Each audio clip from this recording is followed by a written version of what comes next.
a solitary lion crosses one of Africa's most beautiful national parks. The Ngorongoro crater of Tanzania shelters some of the most spectacular natural wonders on Earth. Over 2.5 million years ago, a great volcanic cone erupted. When the dust finally settled, all that remained was a giant bowl 12 miles across, surrounded by a rim rising 2,000 feet above the crater floor. During the wet season, abundant rainwater flows down the walls of the crater to form Lake Makat, where flamingos return to feed by the thousands.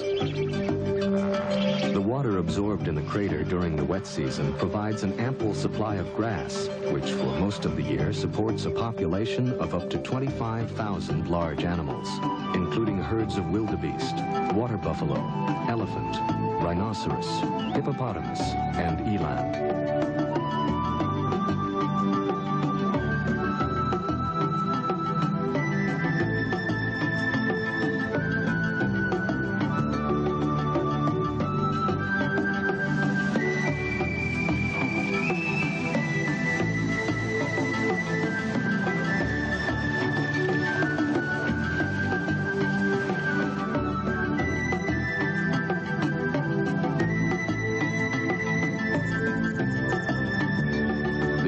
Of grazing animals provides the staple food for carnivores of the crater: jackal, hyenas, cheetah, and lions.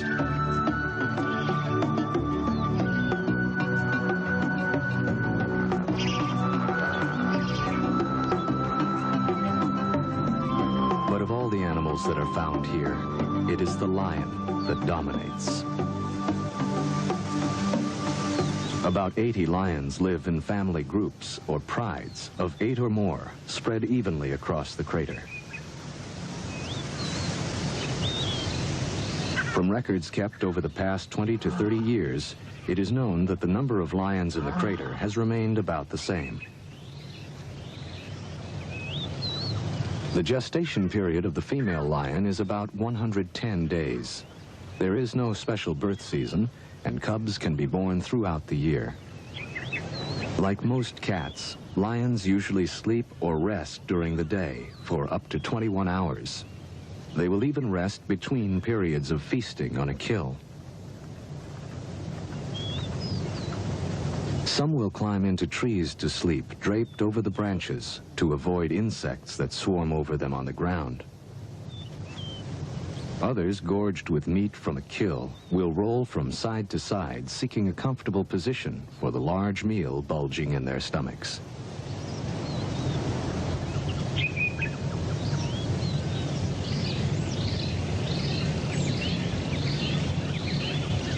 The pride is a complex social structure consisting of from 2 to 20 or more females and their cubs.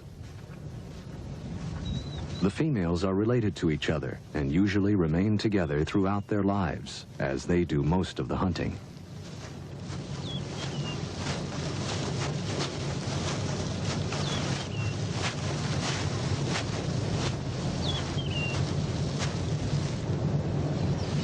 After a meal, the pride gathers, grooming and touching each other and strengthening their family bonds. During rest periods, the cubs stay close to their mothers or other females. Here in the Ngorongoro crater, water is plentiful most of the year. The lions usually drink once a day, in the early morning or after a kill. Male lions are not permanent members of the pride, which may have from 1 to 4 adult males. These may stay in the pride for as long as 6 years, but more often lead a nomadic life, traveling alone or in small groups throughout the crater.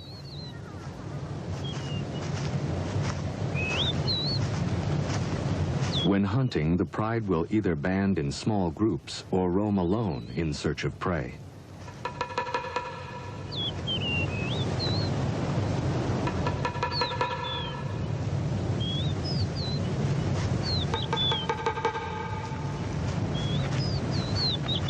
At times, a female with newborn cubs will seek solitary shelter away from the males. No one is certain if she chooses to leave or is forced away from the close social structure of the pride.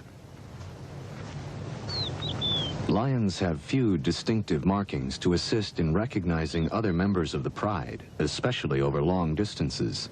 Therefore, they must approach another pride member in a direct manner, without hesitation.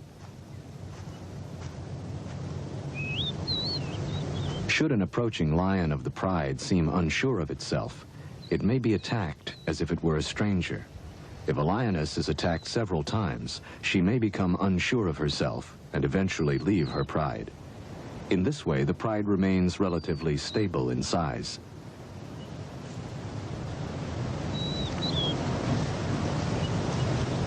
Like most young cats, lion cubs spend a great deal of time playing.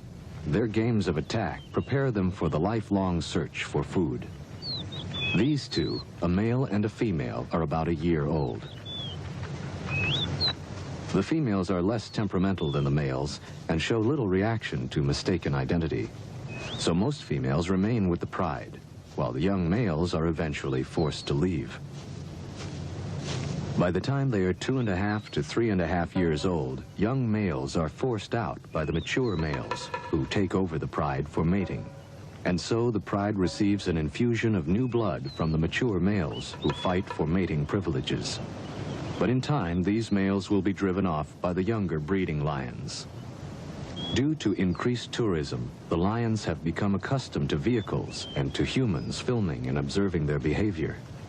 The camera crew has left the camera running, while the young lions inspect the tires. They are distracted by a shout from the cameraman, who is more in fear for the safety of the tires than for his companions. Quiet. Go on. Don't.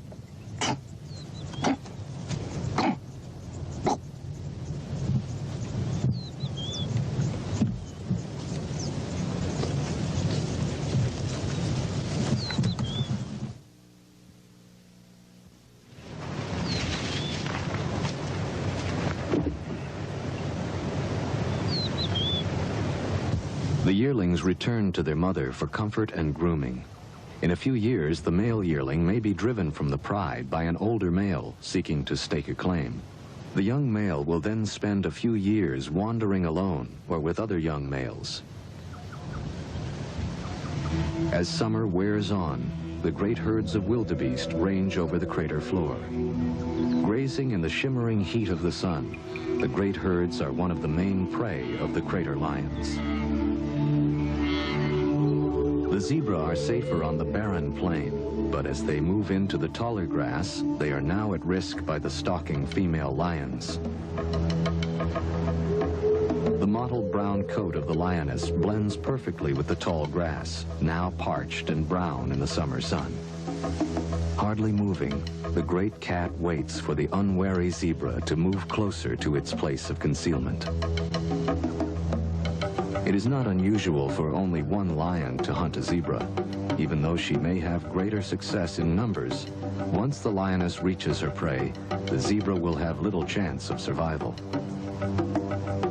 She stalks downwind of the zebra, slowly working her way closer and closer. Now joined by another lioness, she continues to wait for the zebras to move closer. Lions do not have the speed or stamina of other great cats, like the cheetah, and must wait patiently while their prey moves closer, and then, with a short sprint, attempt a quick kill. Now less than 50 feet from the zebra, the lioness waits. She is barely visible to the unsuspecting herd. She begins to close in, hunched low in the tall grass.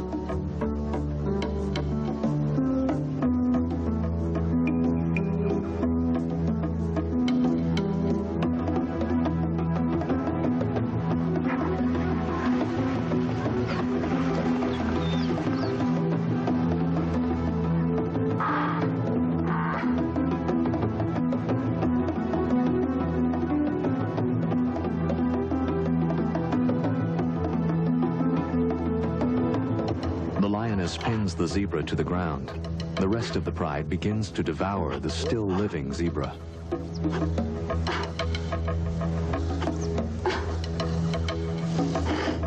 Still breathing, The zebra dies in what must be terrible agony as the great beasts gorge.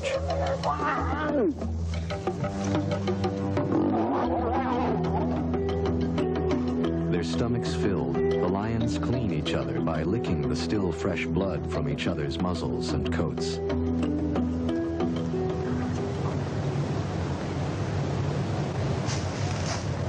After the kill, the lioness joins her cubs and begins a long rest period to digest her meal.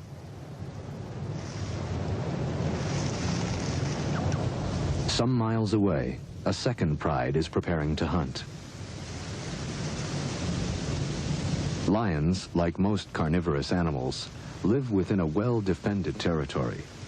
This territory must contain a source of water and plentiful food, and can encompass from 10 to 100 square miles. In the heart of the territory, the lioness is able to bear her cubs, protected by the other members of the pride. On this day, a water buffalo has been killed near an access road in the crater. Unconcerned by passing tourists' vehicles, the pride runs to the fresh kill.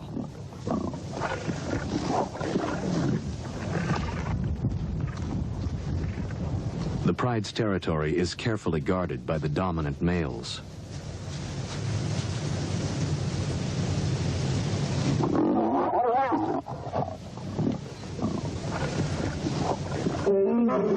Roaring to alert trespassers, the male rushes forward, bellowing his rage to deter nomadic lions from entering his territory.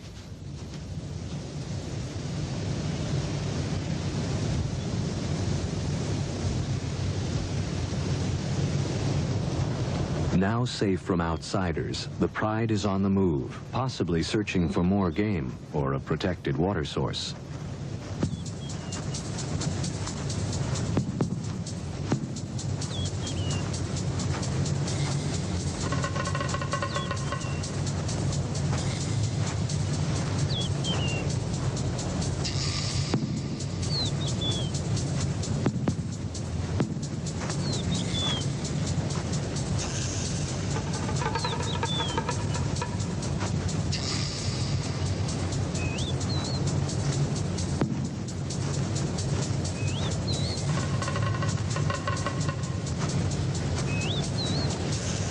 This pride has a large concentration of cubs and yearlings. Stretched out along the access road, they seem indifferent to time or distance as they slowly make their way, following the others.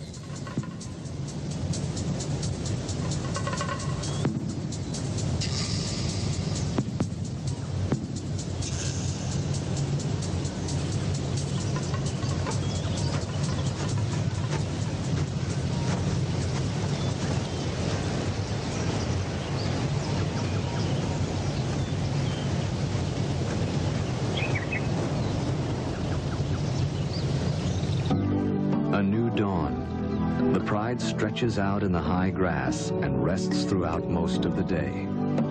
It is difficult to determine why they have decided to move from one part of their territory to another. Even at rest, the females keep close watch over the young cubs.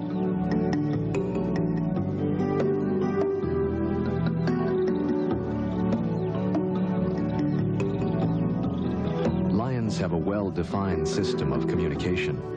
Using body contact, facial movement, and sounds, a lion expresses itself clearly to other members of the pride and to strangers who may try to enter its territory.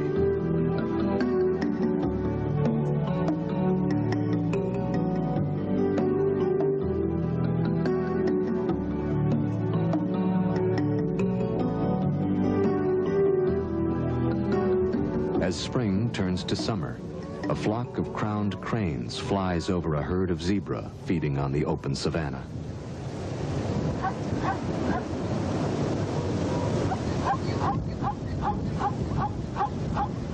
In the marsh, chicks of the blacksmith plover search for small bugs and then seek shelter in the feathers of their parent.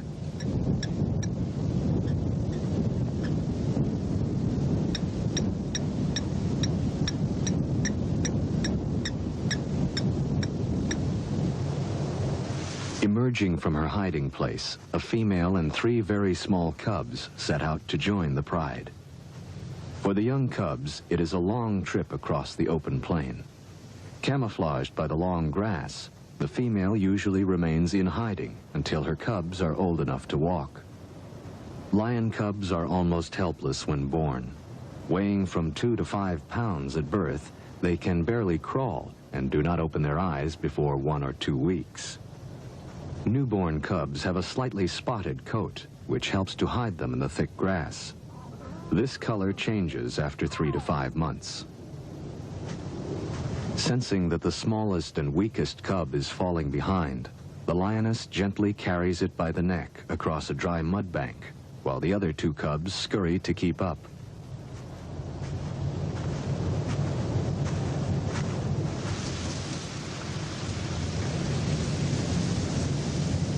Slowly making her way past the others, she selects her spot.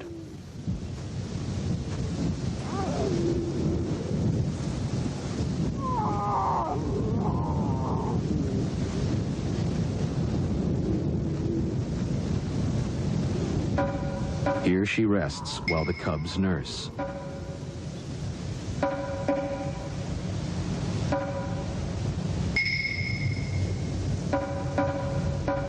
When several lionesses give birth at the same time, they frequently share the duties of raising all the cubs. This communal area then becomes the general meeting place for the entire pride.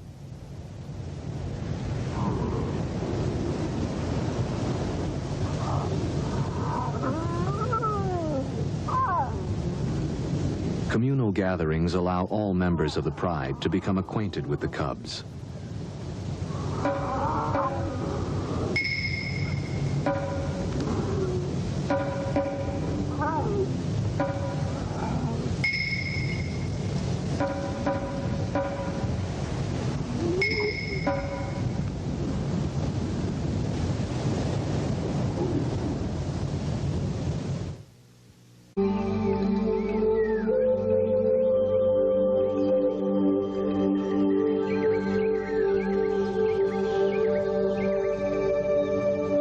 As dawn breaks over the crater rim, a herd of elephants spray dust across their backs to discourage biting insects.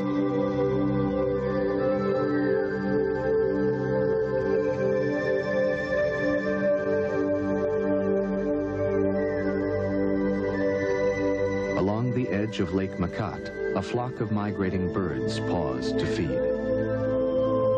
Among the trees, a small herd of zebra and an old elephant with only 1 tusk feed peacefully in the clear morning air. Near the lake shore, gazelles graze contentedly as they share their pasture with a flock of ducks. Knee-deep in the mud of the swamp, a huge water buffalo wallows contentedly. The buffalo is the lion's largest and most formidable prey, and is capable of putting a marauding lion to flight. Lions are usually wary of an adult buffalo, which can severely injure or kill an adult lion with its sharp horns. During the heat of the day, the pride rests in the soft, high grass. The lion leads a life without threat, for their only real enemy, the hyena, will not attack the entire pride.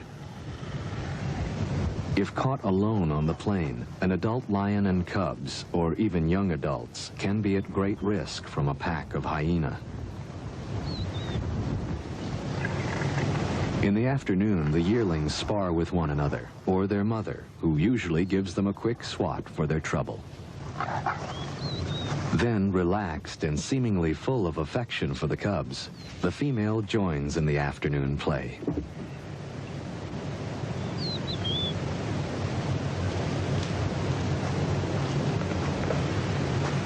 A young male and female of the pride also share in mock combat, which helps them sharpen their skills for real attacks as hunting adults.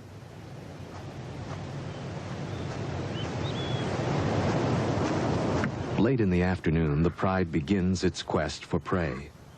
Separated from a small herd of zebra by the mud flats of a slowly drying lake, 2 females are forced to leap a small stream.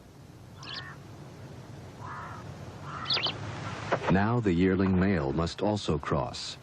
He seems in a quandary whether he should jump as the adult females have done or swim.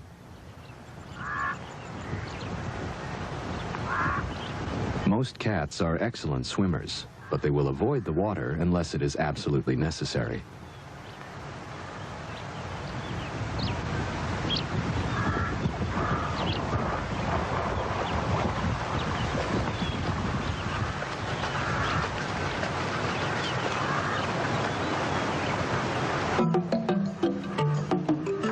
Moving slowly, the pride spreads out across the plain, making its way to a herd of zebra over a mile away.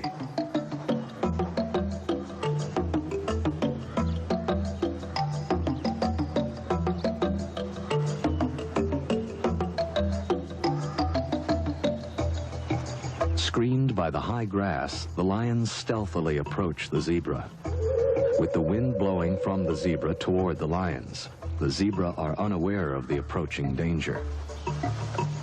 Lions are known to approach their prey from either upwind or downwind.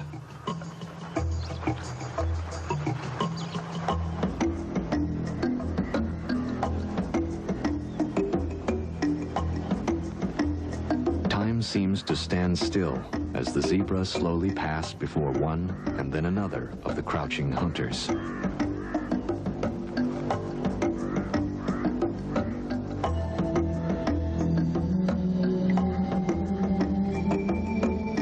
The zebra are crossing this area to graze near a large herd of wildebeest.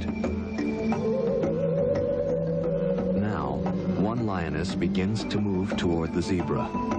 Nearby, the entire pride is waiting for the moment to charge.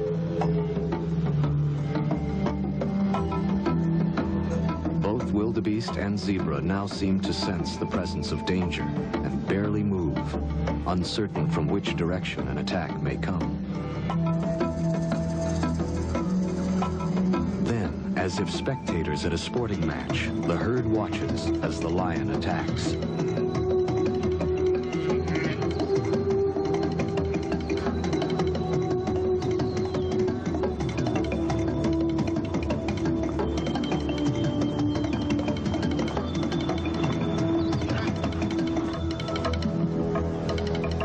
Lions are slower than zebra and wildebeest and are only about 30% successful, even when hunting in a group. After resting, the pride prepares for another attempt. The dominant female heads off in the direction of a large herd of buffalo. Extremely dangerous, the African water buffalo can weigh as much as a ton. The males gather around the periphery of the herd, and the females and calves stay closer to the center. Seldom do one or two lions attempt an attack on a small herd of buffalo, or even on a single member that is feeding alone. But on occasion, whether they are truly hungry or just young lions practicing their hunting skills, such an encounter happens. It is seldom rewarding for the lions. Suspicious, short-tempered, and cunning, the buffalo is a formidable adversary and are extremely aggressive when confronted by a lion.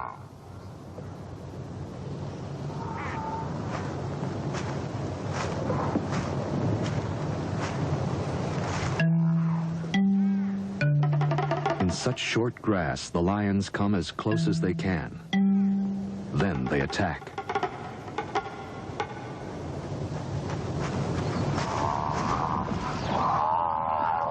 The buffalo are quickly outrun by the lions.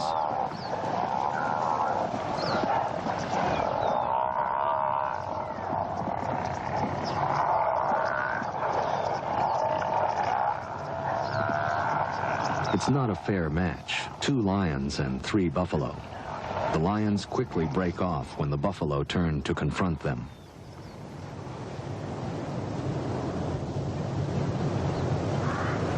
Closer to the lake, a larger herd is peacefully grazing.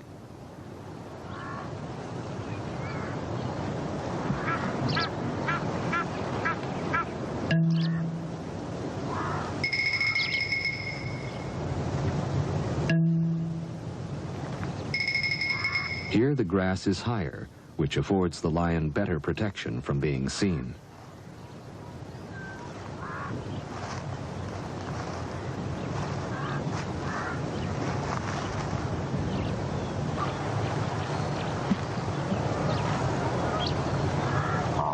Working as a team, the pride takes up position along the edge of the buffalo herd and move in. Surprised, the herd bolts, then just as quickly whirl around to face their attackers and counterattack. The buffalo chase after the lions, who are now fleeing for their lives.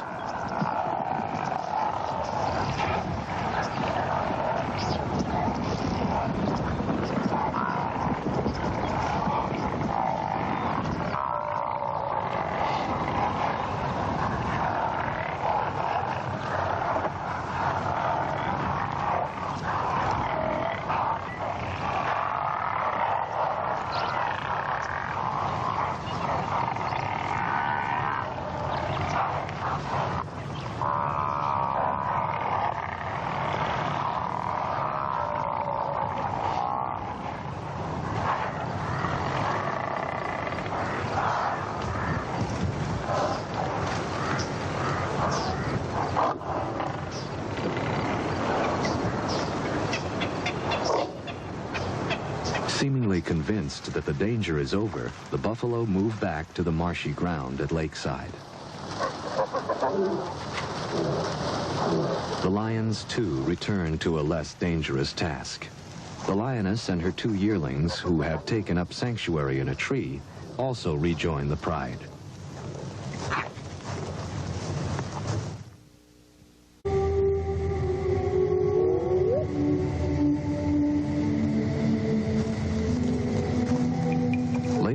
The pride, hungry and on the prowl, move, cubs and all, to a better location for hunting within their territory.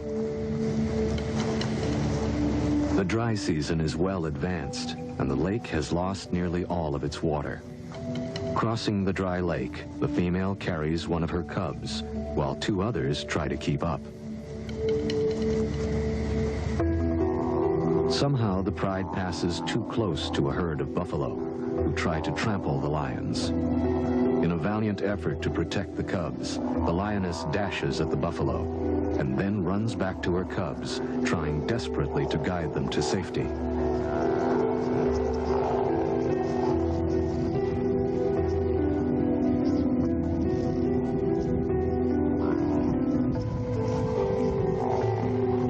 Over and over she rushes at the great beasts, but the buffalo will not scatter and continue to charge the lioness and other members of the pride.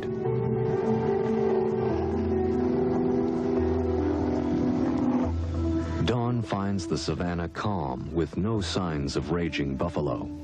The pride has sought the shelter of a secluded spot.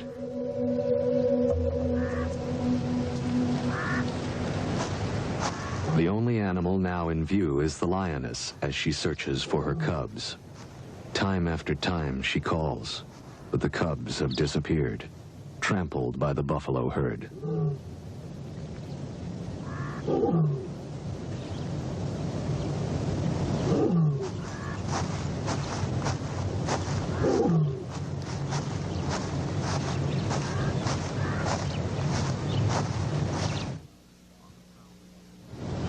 On the prowl again, the pride spots a lone buffalo feeding in the high grass along the edge of a swamp. Separated from its herd, a single buffalo is still extremely dangerous and must be approached with caution. This large male, with its ear torn from either previous attacks or thorn bushes, is joined by a wattled starling who makes a meal from the ticks that infests the hide of the bull. Deciding to attack, the pride begins to stalk the bull.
Struggling from the combined weight of the two lions, the bull stumbles. The other lions leap on him, robbing the bull of its strength.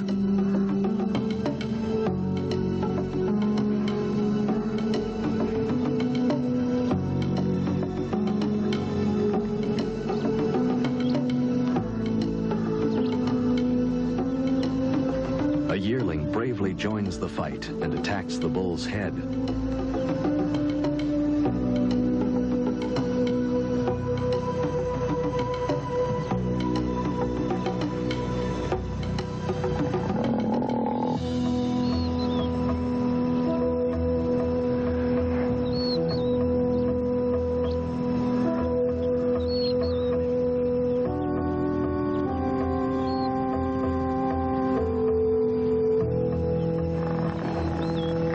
Other buffaloes approach to drive the lions away, but the lions are not easily dissuaded.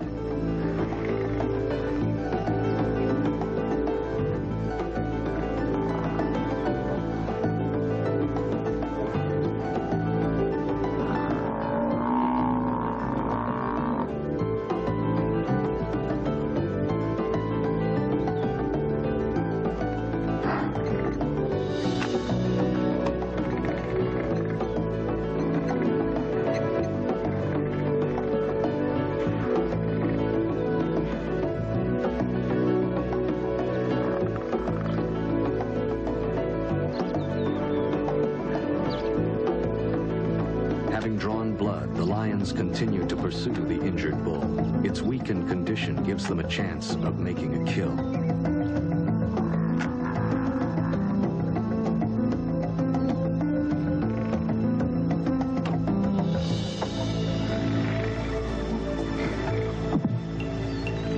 The injured bull seeks refuge in the swamp, but the lions hold their position at the edge of the herd.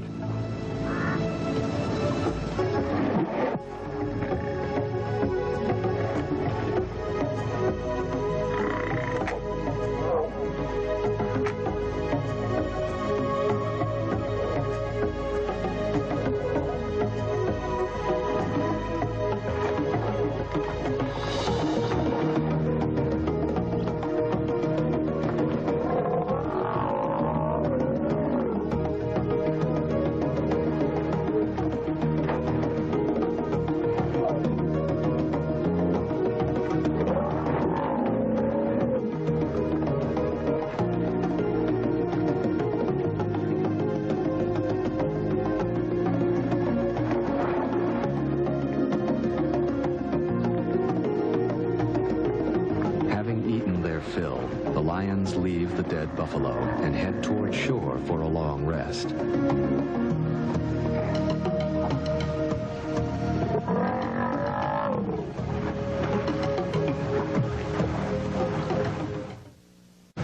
Great clouds begin to build over the crater as the dry season gives way to the wet. Lying at 3 degrees south, just below the equator, the Ngorongoro has only 2 seasons, wet and dry. November is the beginning of the wet, and as the rains fall, the season of renewal begins. Now the entire crater ecosystem absorbs the life-giving moisture, and the parched ground bursts into life. For all of the animals of the crater, it is a time of patient waiting until the rains stop.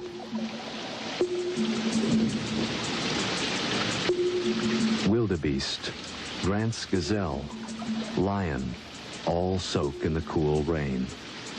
Within a week, the crater will turn green, and a carpet of yellow flowers will cover the savanna. With the gray dust of the dry season finally settled by the rain, the crater puts forth the sweet, earthy smell of a new spring. The sun bursts forth to disclose the broad green carpet of the crater floor. Now the lake will fill, frogs emerge from the mud, and millions of insects issue forth as a banquet for the thousands of birds that quickly return to this extraordinary valley. African spoonbill preen each other's feathers as a black-winged stilt probes the shallows for tiny aquatic organisms. Each day, rain falls on the crater and the grass. The primary energy source for all animals grows more lush. Tissue paper flowers poke up through the thickening grass, and the herds of wildebeest and zebra graze across the crater floor. A few hours old, the young wildebeest are on their feet and able to run with the herd. Theirs is a cruel world, where speed and agility is the only defense against the lion, hyena, and cheetah. With their umbilical cords still hanging from their stomachs, the young wildebeest cavort, while another newborn, less than an hour old, stays close to its mother's side. Close by, a female and calf share a small stream with a flock of sacred ibis. The female is ever cautious of marauding carnivores. Near the service road that crosses the crater, a female lion with 3 cubs has emerged from hiding and is slowly moving to rejoin the pride.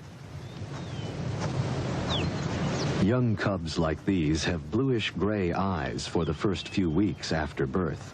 Then their eyes turn an amber color.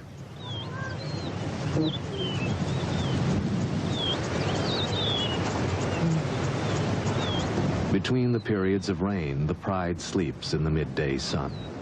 Although cooler than the dry season, here at the equator, the days are warm and pleasant.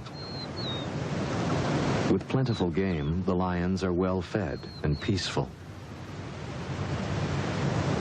Hidden from view of the pride, a young male has been in hiding for over a week, nursing injuries received during a hunt. Now it emerges, its hind leg obviously swollen with a festering wound.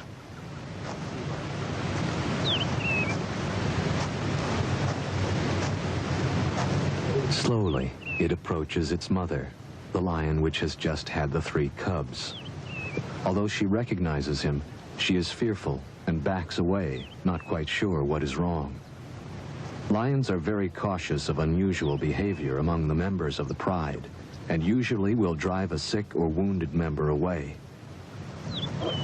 Another lioness rebuffs the injured male with a cuff of its paw and then snaps with bared fangs.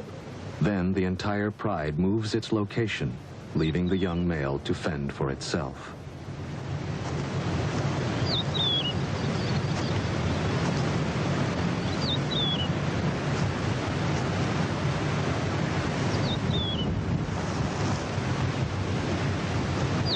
So weak it can hardly care for its wound, the male is no longer able to live with the pride. At nightfall, the pride will leave the area, and the young injured male will be left defenseless against a hyena attack.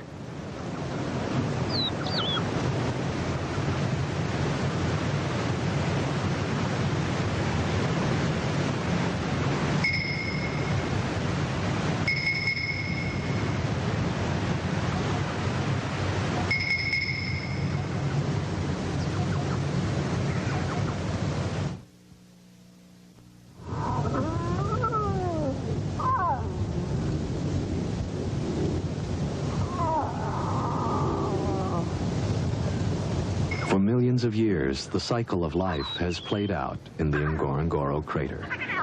From its western rim, the land stretches out toward the Olduvai Gorge, where Lewis and Mary Leakey found the remains of some of man's oldest ancestors. Farther on, at Laetoli, Mary Leakey found footprints that were left in damp volcanic ash some 3,700,000 years ago by 2-legged, upright walking primates, or hominids, possibly one of mankind's earliest ancestors. Looking at these prehistoric footprints, one can see where the 2 creatures, one possibly male and the other a female carrying a baby, had stopped and turned, as if sharing a moment of doubt. Man has shared the planet with animals for only a very short time. Early ancestors of the great cats and other animals of the crater lived in Africa for many millions of years before the emergence of any form of pre-human. Yet in the last 100 years, man has so altered the environment that thousands of species of animals, birds, fish, reptiles, and plants are extinct. Today, the nations of Africa share a common dilemma. The need for more farmland has reduced the once great herds of wild animals that roamed the continent. However, since the end of World War II, much has been done to establish national parks in order to save the remaining unique species in Africa. This is the legacy of the Ngorongoro Conservation Area.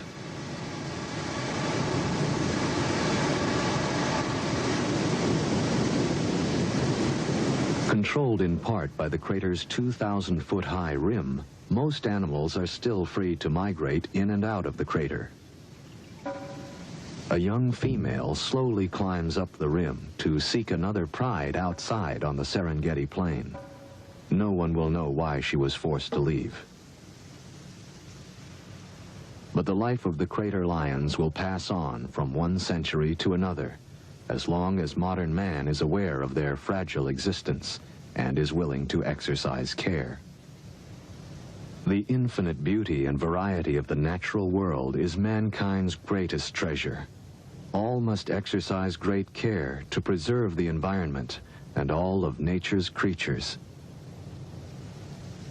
Symbol of strength and majesty since the beginning of recorded history, the lion has always commanded man's respect. For centuries, it was considered an act of courage to kill a lion, and only recently have certain tribes given up the practice of a young man killing a lion as his rite of passage into manhood. Still free to roam the Ngorongoro crater, the lions are protected by the government. Located in the Arusha region of northern Tanzania, southeast of Serengeti, the Ngorongoro crater and its wildlife are one of the world's most beautiful sights and must be preserved.